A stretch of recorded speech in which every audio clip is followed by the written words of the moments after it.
दोस्तों जय हिंद। फलस्तीन के गजा पट्टी पर इजराइल की बमबारी लगातार जारी रह रही है और हर रात पिछली रात से ज्यादा भयानक, ज्यादा खतरनाक और ज्यादा लोगों की जान लेने वाली साबित हो रही है।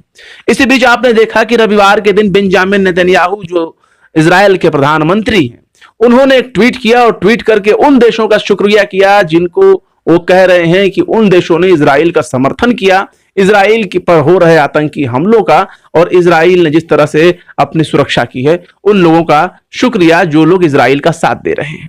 इसमें भारत का नाम नहीं था और न ही भारत के बारे में कोई जिक्र किया गया, क्योंकि इसमें भारत का झंडा ही नहीं था। 25 देशों का जो है उन्होंने फ्लैग लगाया, उसमें भारत का झंडा नहीं था। अब इसे लेकर के अंधभक्त जो हैं अभी भी इजराइल का गाना गा रहे हैं और लिख रहे हैं I am stand with Israel. एक तरह से बेंजामिन नेतन्याहू ने चप्पल खींचकर मारा इन गोबर भक्तों को, लेकिन फिर भी इन्हें समझ में नहीं आ रहा। भारत अपना स्टैंड पहले ही क्लियर कर चुका है कि वो किसके साथ है, वो फलस्तीन के साथ है, शुरू से ही स्टैंड रहा है। लेकिन गोबर भक्त अभी भी अपनी आंखों में गौमूत्र डाले हुए हैं, अपने मुंह में जो है गोबर पोते हुए हैं, उन्हें समझ में नहीं आ रहा। जबकि इतना बड़ा कांड हो गया कि किसी देश को इस तरह से बेइज्जत किया जाए, उसका नाम ना दिया जाए, और फिर भी बेगाने की शादी में अब्दुल्ला दीवाना ये बने जा रहे हैं। अब इसके साथ ही बेंजामिन नेतन्याहू किस तरह से फेक न्यूज फैलाते हैं, किस तरह से प्रोपेगेंडा करते हैं, इन चीजों का भी अब बेपर्दा होना वाजिब हो रहा है। अब इन चीजों से पर्दा हट रहा है।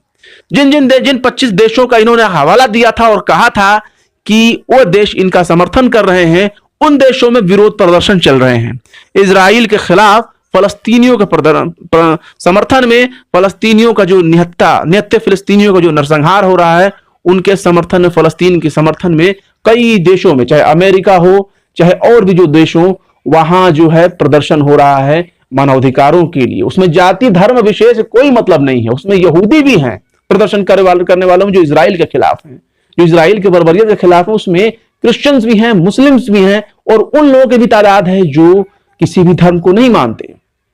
इसके साथ ही हम आपको बता दें कि एक ऐसा भी देश है जिसने खुद बेंजामिन नेतन्याहू को करारा तमाचा दिया है और साफ तौर पर कहा है कि आपने हमारे देश का नाम कैसे ले लिया, जबकि हमने तो समर्थन ही नहीं किया आपका और ना ही समर्थन कर सकते हैं। यहां तक कि यह भी कहा कि इजराइल का झंडा जो है वो नरसंहार को दिखाता है, हिंसा को दिखाता है। हम शांति के समर्थन है और फलस्तीन के साथ खड़े हैं। और उस देश का नाम आपको हैरानी होगी, बोस्निया हर्जेगोविना, इस देश का नाम है बोस्निया। और उसके विदेश मंत्री ने बकायदा ट्वीट करके कहा है कि हम आपके साथ नहीं हैं, ना ही कभी हमने आपका समर्थन किया, ये झूठी बातें हैं। और ये खबर कहीं और नहीं है, खुद बीबीसी हिंदी ने भी इसको छापा है। बोस्निया के विदेश मंत्री ने ट्वीट करके कहा कि बोस्निया और हर्जेगोविना का ध्वज केवल शांति का समर्थन करता है, यानी हमारा जो झंडा है, फ्लैग है, वो अमन का समर्थन करता है, अमन का समर्थक है। और फलस्तीनी इलाकों पर के जो ध्वज है उसका उचित सम्मान मिलना चाहिए, फलस्तीनियों को उचित सम्मान मिलना चाहिए, उसके झंडे को, उसके लोगों को। इसका हम जो है डिमांड करते हैं, इसका जो है हम जो है मांग करते हैं कि उनका समाधान होना चाहिए फलस्तीनियों का। और यही नहीं, इसके बाद जो जिन शब्दों का इस्तेमाल किया बोस्निया के विदेश मंत्री ने, वो और भी ज्यादा सोचने समझने वाली बातें हैं। जो गंभीर व्यक्ति होगा वो समझेगा। बोस्निया के विदेश मंत्री ने कहा कि इजराइल का ध्वज हिंसा, स्थायी शांति और स्थिरता की ओर नहीं है, मतलब कि वो हिंसा की तरफ बढ़ रहा है, नरसंहार कत्लेआम की तरफ बढ़ रहा है। और उन्होंने कहा है कि हम उन हमलों को तत्काल समाप्त करने का आह्वान करते हैं जिसमें निर्दोष लोग मारे जा रहे हैं, बेगुनाहों की जान जा रही है। हम दोनों देशों से जो है शांति की समाधान करने की जो है अपील करते हैं, समर्थन करते हैं कि दोनों देशों में समाधान हो, शांति बहाली की ओर। इसके साथ ही विदेश मंत्री ने यह भी कहा कि यह मानते हुए कि केवल बातचीत से ही स्थायी शांति लाई जा सकती है। जी हाँ, बिल्कुल, दुनिया का कोई भी देश हो या दुनिया का कोई भी मसला हो, चाहे कितना ही विवादित हो, हिंसक हो, अगर दो लोग अगर एक टेबल पर बैठकर अगर बातचीत करते हैं तो अमन हो सकता है और वहां शांति लाई जा सकती है। लेकिन इजराइल चूंकि ताकत का जोर है, अमेरिका जैसे देश का समर्थन है, हालांकि अमेरिका की खुद सरकार दो फाट में बटी हुई है और वहां इसका विरोध चल रहा है कि आप इजराइल का साथ क्यों दे रहे हैं। लेकिन चूंकि अमेरिका में इजराइल की लॉबी है और वो चाहे तो ज्यूइश लॉबी के तहत जो है वो वहां की सरकार भी गिरा सकते हैं, सरकार भी हिला सकते हैं, इतनी पावर इजरायलियों में है। तो इस तरह से आप देखिए कि एक छोटे से देश ने तमाचा मारा है। और इसके साथ ही बोस्निया ने एक और बात भी कही है, कहा है कि हम उन हमलों का भी समर्थन करते हैं जो हिंसा की लहर को रोकने में मददगार करेगी।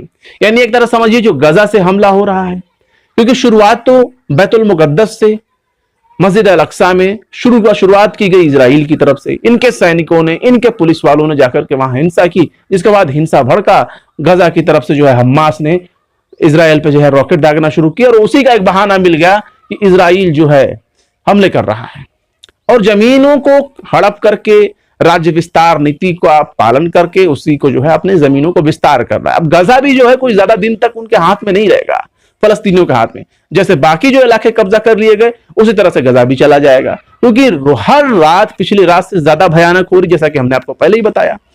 तो रोजाना बॉम्बिंग हो रही है, उसमें मासूम बच्चे मारे जा रहे हैं, बेगुनाह बच्चे मारे जा रहे हैं, शेल्टर होम्स पर अटैक हो रहे हैं, हॉस्पिटल मेडिकल फैसिलिटीज पर तक हमले हो रहे हैं। तो ऐसे में आप क्या कहेंगे? ये नरसंहार ही तो कहेंगे। तो इस तरह से जो है बोस्निया जैसे छोटे से देश ने जो है इनको कायदे से सबक सिखा दिया है। और यही नहीं, बोस्निया के विदेश मंत्री के अलावा जो वहां के लीडरशिप है, जो वहां के नेता हैं, जिसको आप MP MLA के तौर पर मान सकते हैं भारतीय भाषा में, उन लोगों ने भी जो है जमकर इजराइल के जो है मजम्मत की है, विरोध किया है इजराइल का। और वहां के जो है राष्ट्रपति परिषद के जो बोस्निया के सदस्य हैं, उन्होंने कहा है, जिनका नाम है सोफिक जाफरोविच उनका नाम है, उन्होंने कहा है कि उनका देश मासूम नागरिकों की हत्या का समर्थन नहीं करता। उन्होंने फेसबुक पर लिखा कि मेरा प्रधानमंत्री नेतन्याहू को यह संदेश है कि बोस्निया और हर्जेगोविना गजा में इजरायली सैन्य बलों द्वारा मासूम लोगों की हत्या का समर्थन न करता है और ना कर सकता है। उन्होंने जो है नेतन्याहू से गजा पर लगातार हो रहे जो हमले हैं उसे बंद करने और फलस्तीनी और इजरायली लोगों के बीच जो है शांति स्थापित करने के लिए योगदान देने के लिए बल्कि कहा है कि वहां जरूरत पड़ी तो बोलिए हम आ जाएं। मतलब शांति बहाली होनी चाहिए, इस तरह से नरसंहार नहीं होना चाहिए। तो ये एक छोटे से देश ने एक बड़ा बयान जारी किया है और एक जो करारा तमाचा मारा। आप सोचिए कि मतलब आप किसी देश का नाम लेके हमारा आपने बहुत साथ दिया, ये दिया वो दिया, और वो देश कहे कि भाई कहां से मेरा नाम ले रहा बंदर, मेरा तेरे से क्या मतलब है, मैंने तो जो कुछ किया भी नहीं, मैंने तुझे बोला भी नहीं और तूने मेरा नाम ले लिया। तो ये जो एक गुस्सा है उन देशों का जिनका ये नाम ले लिए हैं। अभी तो मान लीजिए कि बोस्निया ने बोल दिया, क्या यह गारंटी है कि बोस्निया ही पहला और आखिरी देश होगा जो ये कहेगा कि हाँ आपने मेरा गलत नाम लिया?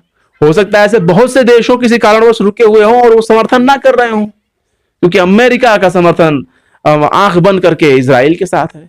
तो ये एक तमाचा है, हो सकता है ये तमाचा आगे वाले दिनों में और भी ज्यादा बढ़ते जाए।